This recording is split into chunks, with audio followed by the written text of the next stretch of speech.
Hello friends, welcome to Rahul Sisodia Academy. देखिए, जो रीट मुख्य परीक्षा होने जा रही है आपकी लेवल 1 एंड 2 की थर्ड ग्रेड की, उसके लिए हम मैथ देख रहे थे। मैथ में रेखा व कोण, उसका हमने पार्ट 1 देख लिया। पार्ट 1 में हमने जितने भी कॉन्सेप्ट बन सकते थे रेखा व कोण पर, उन सभी कॉन्सेप्टों को कंप्लीट किया।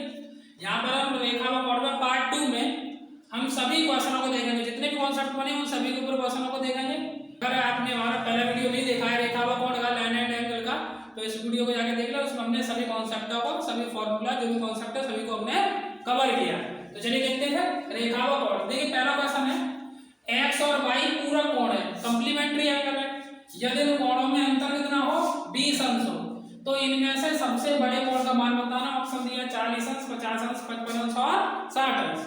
देखिए बात सुनिए, पूरा कोण किसे कहते हैं, हमने बताया था आपको। पूरा कोण ऐसे कोण जिनका योग कितना होता है, 90 अंश होता है। यानी x अंश और प्लस y अंश का योगफल कितना होगा, 90 अंश। अगर पहला कोण हम x माने, दूसरा y माने, तो x प्लस y बराबर कितना होगा, 90। तो इस देखिए x और y पूरा कोण है, तो इसका मतलब है x प्लस y बराबर 90 अंश। अगर एंगल में तो एंगल में मान लो, कोई दिक्कत नहीं, x और y भी लिख सकते हैं। यदि इन कोणों में अंतर कितना है, 20 अंश है। कोणों में अंतर अगर हम बड़े वाले को x माने और छोटे वाले को y माने, तो x माइनस y बराबर कितना दिया है, 20 अंश दिया है। ये इक्वेशन फर्स्ट हो जाएगी, इक्वेशन सेकंड हो जाएगी। इनमें से सबसे बड़े कोण का मान बताना।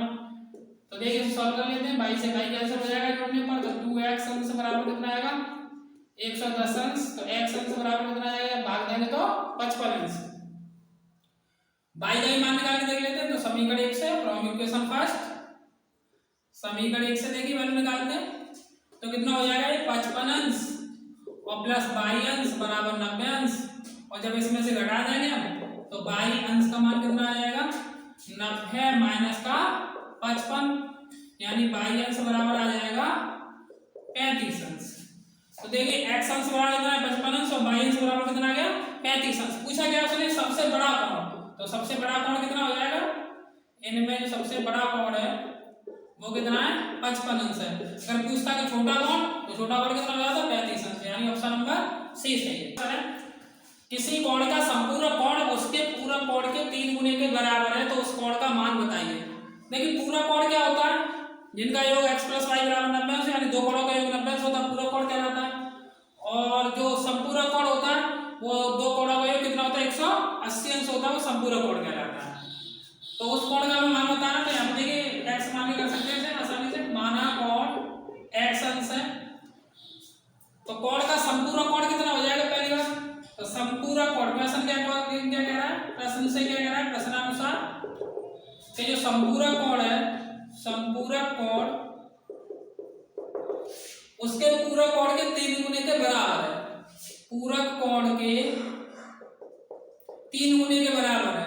ये संपूरक कोण के 3 गुने के बराबर, तो इसमें 3 का गुणा कर देंगे, तो पूरक कोण के 3 गुने के बराबर हो जाएगा।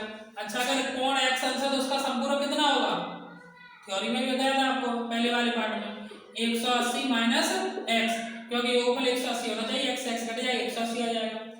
3 इंटू, अगर कोण x अंश है तो उसका पूरा कोण कितना होगा, 90 माइनस x, क्योंकि योगफल कितना आ जाना चाहिए, 90 अंश। ठीक है ना। तो 180 अंश माइनस x, ये x एंगल लिया, चाहो तो इसे एंगल में भी लिख सकते हैं, वो कोई दिक्कत नहीं है। 3 का 9 से करोगे 27, 270 और माइनस का 3x। इस 3x को इधर लाएंगे तो किसका हो जाएगा, प्लस का, और 3 में से 1x घटेगा, कितना बचेगा, 2x। और 270 में से कितना घट जाएगा, 180। तो 2x बराबर कितना हो जाएगा, ये 90 अंश। x बराबर कितना आ जाएगा, 45 अंश। तो उस कोण का मान कितना, 45 अंश है, अर्थात बी ऑप्शन सही। ठीक है, किसी समबाहुभुज के प्रत्येक अंतःकोण का मान कितना, 135 अंश है। तो बहुभुज में भुजाओं की संख्या बताइए। इससे रिलेटेड हमने पहले पार्ट में सभी फॉर्मूलों को देख लिया था बहुभुज के, लेकिन एक बार हम रिवीजन के तौर पर से देख लेते हैं रेखाएं कोण का। अगर पहला पार्ट नहीं देखा आपने तो उस पार्ट को जाकर देख लें, उसमें सभी कॉन्सेप्ट को हमने क्लियर किया, इसमें क्वेश्चनों को सॉल्व कर रहे हैं। चलिए देख लेते हैं एक बार। n बहुभुज के सभी अंतःकोणों का योग कितना होता है, अगर n बहुभुज की बात की जाए तो उसके सभी अंतःकोणों का कोणों का योग होता है n-2 × 180 अंश। n समबाहुभुज के प्रत्येक अंतःकोण का मान अगर एक का निकालना हो तो क्या कर देते हैं, n का डिवाइड कर देते हैं इसमें, n-2 × 180 डिवाइड बाय n। और किसी n समबाहुभुज के सभी बहिष्कोणों का योग, अगर बाहर के कोणों का योग निकालना है तो कितना होगा, 360 अंश। और किसी n समबाहुभुज के प्रत्येक बहिष्कोण का मान निकालना है, यानी एक का तो कैसे निकालते हैं, 360 अंश बटे n से निकालते हैं। तो चलिए क्वेश्चन करते हैं। किसी समभुज के प्रत्येक अंतःकोण का मान कितना दिया 135 अंश। तो अंतःकोण का मान दिया है उसने 135 अंश। तो देखिए यहाँ से हम निकाल सकते हैं, जैसे अंतःकोण का मान है, ये अंतर का मान है और ये बहिष्कोण है, तो टोटल कितना होगा 180। अगर 180 में से हम अंतःकोण को घटा दें तो हमें बहिष्कोण प्राप्त हो जाएगा। तो हम इस तरीके से भी निकाल सकते हैं। तो अगर हम बहिष्कोण का मान निकालें, प्रत्येक अंतःकोण का एक दिया था, तो यहाँ से निकालें हम प्रत्येक बहिष्कोण का मान, वहां से सिंपल हो जाएगा प्रत्येक बहिष्कोण का मान। तो कितना होगा 180 में से, क्योंकि टोटल 180 अंश होता है, तो 180 में से अंतःकोण का मान घटा दो, अंदर का बाहर का निकल आएगा। तो कितना 135 अंश। तो कितना आएगा ये 45 अंश, यानी प्रत्येक बहिष्कोण का मान कितना आ गया 45 अंश।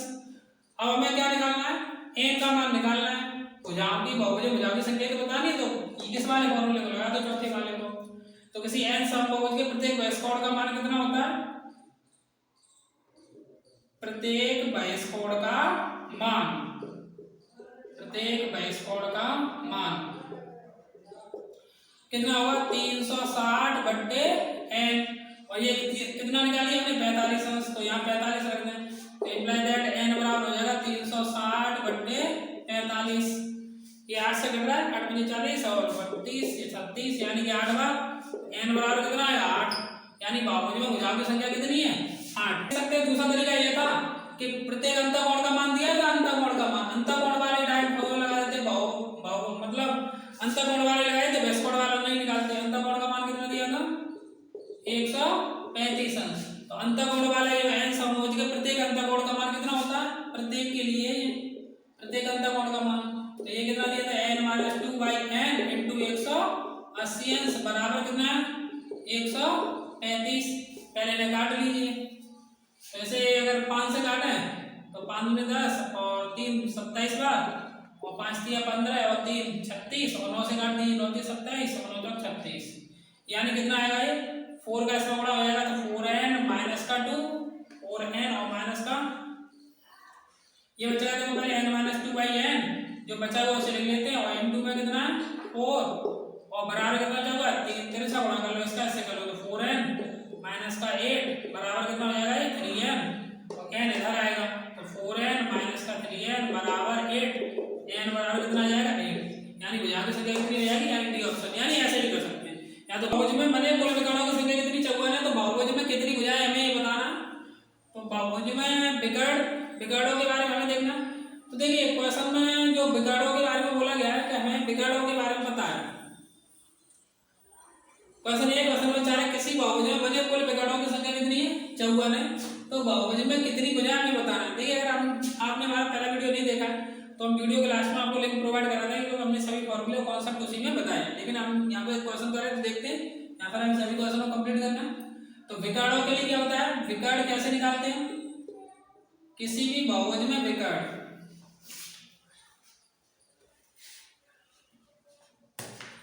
देखो क्वेश्चन ये है, क्वेश्चन नंबर 4, किसी बहुभुज में बने कुल विकर्णों की संख्या कितनी 54 है, तो बहुभुज में कितनी भुजाएं हमें ये बताना है। क्योंकि हमने सभी कॉन्सेप्ट को पहले वीडियो में कवर कर लिया है, आपको वीडियो के लास्ट में उसकी लिंक प्रोवाइड करा दी जाएगी, वहां से आप पहले वीडियो को देख सकते हैं। तो देखिए यहाँ पर बहुभुज में विकर्ण कितने होते हैं, बहुभुज में विकर्णों की संख्या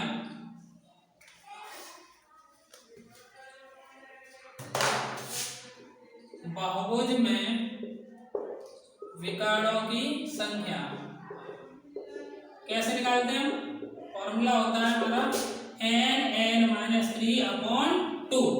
तो बहुभुज में विकर्णों की संख्या का फॉर्मूला, अच्छा विकर्ण दिए कितने 54 बराबर n(n-3/2). अब देखिए अगर इसे सॉल्व करने बैठोगे तो n स्क्वायर में यानी n में क्वाड्रेटिक बनेगी, ये 2 का समीकरण बनेगी, इसलिए हम ऑप्शन से आसानी से कर सकते हैं। जो उसे बैलेंस कर जाएगी उतनी उसमें भुजाएं। 6 रख के देखिए, 6 यहाँ रखोगे तो 6 को 2 से काटे कितना आएगा 3, और 6 में से 3 जाएंगे कितने बचेंगे 3, यानी 9 आ रहा है, और कितना बच रहा है 6 में से 3 जाएगा, देखिए हमने पहले रखा है n का मान 6, तो 6 रखा है यहाँ पे, तो 2 3 6 3, और 6 में से 3 जाएगा 3, यानी 9 आएगा, और बराबर 54, यानी ये ऑप्शन नहीं हो सकता है, बी रख के देखिए, यहाँ रखा आएगा 9, यहाँ रखा आएगा 9 में से 3 जाएंगे कितने बचेंगे 6, और 6 को 2 से काटोगे कितने बचेंगे 3, और 9 दिया 27, जब 54 आ रहा है, यानी बी ऑप्शन में नहीं, सी ऑप्शन रख के देखिए। n की जगह कितना रखा हमने 12, तो n की जगह जब 12 रखेंगे तो कितना बनेगा 12 और इंटू 12 में से 3 घटाओगे तो कितना आएगा 9 और डिवाइड में 2 2 6 12 और 9 का 6 से करेंगे कितना आ जाएगा 14। n का मतलब ये है चौगुन बराबर चौगुन हो रहा है तो किससे बैलेंस हो रहा है n बराबर 12 से, यानी कि उसमें जो भुजाओं की संख्या है उसमें जो बिगड़ है जो बहुभुज है तो उसमें भुजाओं की संख्या कितनी 12 है। ऐसे आप क्वाड्रेटिक भी सॉल्व कर सकते हो देखा समझना, लेकिन यहाँ पे ऑप्शन से आपको करना चाहिए जिससे आपको ये बैलेंस हो जाए वही आंसर होता है, यानी इसका सी ऑप्शन सही है। किसी समबाहुभुज के प्रत्येक अंतःकोण और प्रत्येक बहिष्कोण का अनुपात कितना दिया है 7:2 है। तो बहुभुज में भुजाओं की संख्या बतानी में n बताना कितना होगा, तो किसी समबाहुभुज के प्रत्येक अंतःकोण और प्रत्येक बहिष्कोण का एक अनुपात दिया हुआ है।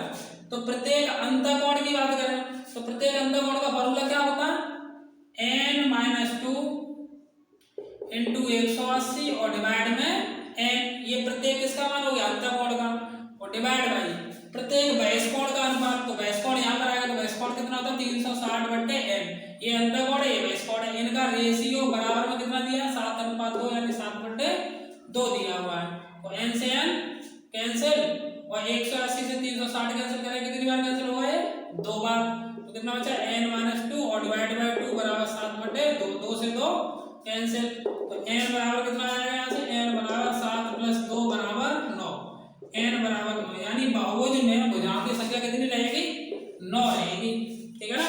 अंतःकोण और बहिष्कोण का प्रत्येक अंतःकोण का फॉर्मूला होता है n-2 × 180/n और बहिष्कोण का होता है 360/n, इसका रेशियो 7/2 दिया है n, यानी बहुभुज में भुजाओं की संख्या पूछ रहा है n का मान निकाल लिया, ठीक है ना। देखते हैं किसी समबाहुभुज के प्रत्येक अंतःकोण और प्रत्येक बहिष्कोण का अंतर कितना दिया हुआ 60 अंश दिया हुआ, तो बहुभुज में भुजाओं की संख्या बताइए, ऑप्शन है 4, बी दिया 5, सी दिया 6, डी दिया 7। देखिए एक तरीका तो ये है कि हम प्रत्येक अंतःकोण का फॉर्मूला लिखें n-2 × 180 डिवाइड बाई n और प्रत्येक बहिष्कोण का यानी 360/n और उनका डिफरेंस यानी उसमें से माइनस करके बराबर में 60 लेके बहुभुज में भुजाओं की संख्या निकाल लें।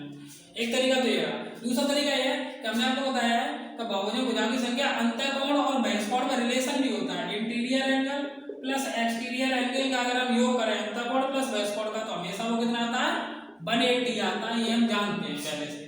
I प्लस E यानी इंटीरियर यानी अंतःकोण और प्लस एक्सटीरियर यानी बहिष्कोण का ये कितना होता है 180। अच्छा दूसरी बात क्या बोला प्रत्येक अंतःकोण और प्रत्येक बहिष्कोण का अंतर कितना दिया हुआ 60, यानी प्रत्येक अंतःकोण और प्रत्येक बहिष्कोण इसका अंतर कितना दिया हुआ है 60, यानी I माइनस E का मान कितना दिया हुआ 60। इक्वेशन नंबर सेकंड, दोनों इक्वेशन को सॉल्व कर लेते हैं, E से E कैंसिल हो जाता है, 2I बराबर कितना हो जाए 240, तो I बराबर कितना हो जाएगा 120 अंश।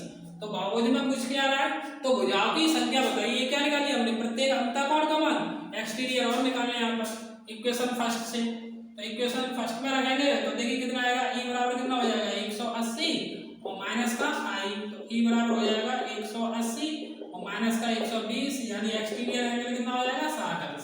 ये किसका मान निकला है प्रत्येक बहिष्कोण का, तो प्रत्येक बहिष्कोण का मान होता कितना है प्रत्येक बहिष्कोण होता कितना है 360 बट्टे में n/, में तो प्रत्येक बहिष्कोण का मान यहाँ से कितना आया 60 अंश बराबर 360 बट्टे में n, तो n बराबर कितना हो जाएगा 360 और डिवाइड बाई 60, और जब काटेंगे तो n बराबर कितना आएगा 6, यानी 6 टाइम कटेगा ये, यानी इसका सी ऑप्शन सही है। एक तरीका ये है, दूसरा फॉर्मूले रख लेते तो उसमें से डिफरेंस करके n निकाल लेते, दोनों तरीके से हो जाता है, ये आसान पड़ता है इसलिए इसे बता दिया गया। देखते हैं नेक्स्ट, देखिए नेक्स्ट क्वेश्चन है आकृति में ये फिगर दिया हुआ है, इसमें कोण AOB का मान बताना है, कोण AOB ये वाला जो एंगल दिखाई दे रहा है ये वाला एंगल हमें बताना है कितना होगा। चलिए देखते हैं, ऑप्शन दिया 45, 60, 75 और 90 अंश। देखिए ये एंगल 3x है तो ये भी कितना होगा 3x। अच्छा एक जो लाइन है जो हॉरिजॉन्टल लाइन है क्षैतिज रेखा पूरा एंगल ये रेखा कितना कोण बनाती है 180 अंश, जिसे हम रिज कोण कहते हैं। ये सब कुछ हमने पहले वीडियो में कंप्लीट किया, यानी कहने का मतलब है अगर हम 5x angle plus 3x angle और प्लस 4x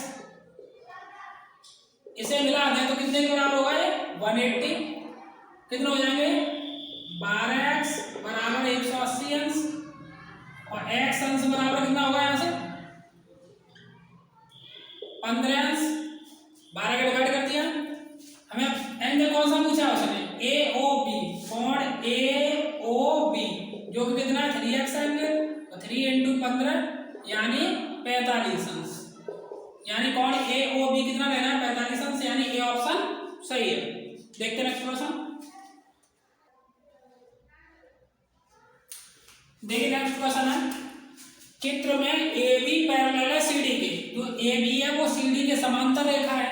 कोण ए बी ई ये कितना है 110 अंश है। वो कोण ई सी डी ये कितना है 130 अंश है। तो तब हमें एक्स अंश का मान बताना है, यानी ये वाला एंगल हमें बताना है कितना होगा। 40, 60, 80, 100 ये ऑप्शन दिए हुए हैं। देखिए यहाँ पर एक हम अपनी तरफ से काल्पनिक रेखा हॉरिजॉन्टल लाइन खींच लेते हैं। प्रमेय कराई थी आपको कि जब दो समांतर रेखाओं को एक तिर्यक रेखा काटती है।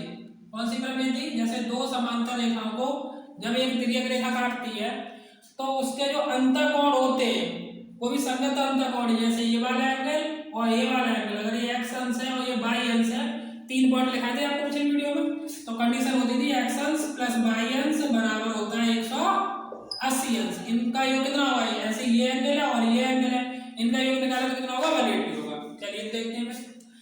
दो हॉरिजॉन्टल लाइन एक तिर्यक रेखा काटती है, अंतर ही एकांतर कोण बने हुए हैं। अंतर जो अंदर है अंत एकांतर कोण दो प्रकार के बताए थे, अंत एकांतर कोण और अंत एकांतर कोण, एक बाह्य एकांतर कोण। तो ये दोनों देखिए ये 110 है, तो ये कितना होगा? क्योंकि इन दोनों कोणों का मान कितना होना है 180 अंश, तो ये कितना होगा 70 अंश। ये 130 है तो ये कोण कितना होगा फिर 50 अंश, तभी तो 180 योगफल होगा। हमें बताना कितना है एक्स अंश। अब ये हॉरिजॉन्टल लाइन है, ये पूरा एंगल कितना होगा 180, तो यानी कहने का मतलब 70 अंश प्लस एक्स अंश और प्लस 50 अंश बराबर कितना होगा फिर दोबारा से 180। क्योंकि क्षैतिज लाइन है इस पर पूरा एंगल कितना होता है, जो रिज कोण होता है 180 होता है। तो एक्स अंश बराबर हो जाएगा 180 माइनस का 120 अंश, तो एक्स अंश बराबर कितना आएगा 60 अंश, यानी इसका बी ऑप्शन सही है। ये जो कोण है वो कितना होगा 60 अंश होगा। देखते हैं नेक्स्ट क्वेश्चन फिर इस पर। देखिए नेक्स्ट क्वेश्चन दिया हुआ है, चित्र में ए बी पैरेलल है सी डी के। ए बी लाइन है वो समांतर है सी डी के, एवं सी डी समांतर है ई एफ के। जो सी डी है वो समांतर किसके है? ई एफ के है। कोण ए बी सी बराबर दिया 72 अंश। ए बी सी ये कितना दिया 72 अंश। कोण बी सी ई ये वाला जो एंगल दिखाई दे रहा है ना ऊपर वाला, ये कितना दिया है 18 अंश दिया है। तब एक्स अंश हमें ये वाला एंगल बताना है। तो वही कंडीशन है, ये दो हॉरिजॉन्टल लाइन है, इसे कौन सी एक तिरछी रेखा काटती है, तो कौन सी कंडीशन बनती है? देखिए यहाँ पर ए बी सी ये 72 अंश है, तो ये पूरा एंगल कितना होगा? देखिए जेड प्रमेय जिसे बोलते हैं एकांतर कोण, तो ये कितने होते हैं बराबर, तो ये पूरा एंगल जो होगा वो कितना होगा 72 अंश ही होगा। ये पूरा एंगल कितना होगा टोटली? ये टोटल एंगल होगा 72 अंश। अच्छा ये एंगल कैसे डिवाइड है? इसमें 72 अंश में 18 अंश ये बचा, और ये वाला जो एंगल दिखाई दे रहा है ई सी डी ये जो एंगल है, यानी कहने का मतलब है चित्र से 18 अंश प्लस ये जो एंगल है, इसे कुछ भी बोल रहा है angle E D C E या फिर E C D, angle E C D बराबर कितना बनेगा? ये 72 अंश। क्योंकि ये 72 अंश है तो ये भी कोण कितना होगा टोटल 72 अंश होगा। तो कोण ई सी डी बराबर 72 माइनस के 18, तो कोण ई सी डी ये कितना निकलेगा 54 अंश, यानी ये वाला एंगल होगा वो कितना होगा 54 अंश होगा। अच्छा फिर वही कंडीशन, अगर इस लाइन को हम थोड़ा सा पीछे बढ़ाया अभी इस वाली लाइन को, तो कंडीशन क्या होगी? दो हॉरिजॉन्टल लाइन को एक तिरछी रेखा जब काटती है तो इनके संगत एकांतर कोणों का योगफल होता है, अंत एकांतर कोणों का योगफल कितना होता है 180 अंश।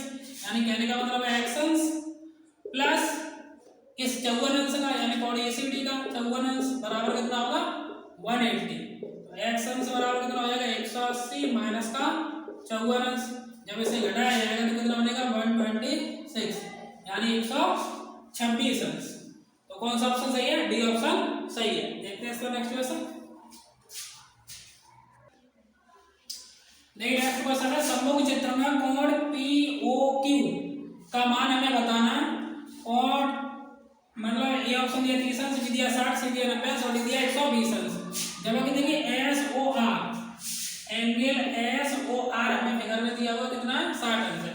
देखिए इसमें कौन सा वर्ड लगेगा, जब दो रेखाएं एक दूसरे को क्या करती हैं, प्रतिच्छेदित करती हैं, काटती हैं, तो उनके सम्मुख कोण कैसे होते हैं, बराबर होते हैं, जिन्हें हम शीर्षाभिमुख कोण भी कहते हैं। यानी शीर्षाभिमुख कोण बराबर होंगे, यानी कोण SOR बराबर 60 अंश दिया, तो जो कोण SOR है वो बराबर होगा एंगल POQ, जो कि कितना दिया होगा 60 अंश। तो ये भी एंगल कितना होगा 60 अंश होगा, शीर्षाभिमुख कोण कैसे होंगे, बराबर होंगे, यानी इसका बी ऑप्शन सही है। देखिए इस प्रकार हमने सभी जो भी कॉन्सेप्ट देते, सभी जितने भी बड़े सभी कॉन्सेप्ट क्वेश्चनों को सभी को देख लिया हमने। अगर आपने हमारे चैनल को सब्सक्राइब नहीं किया तो चैनल को सब्सक्राइब कर लें।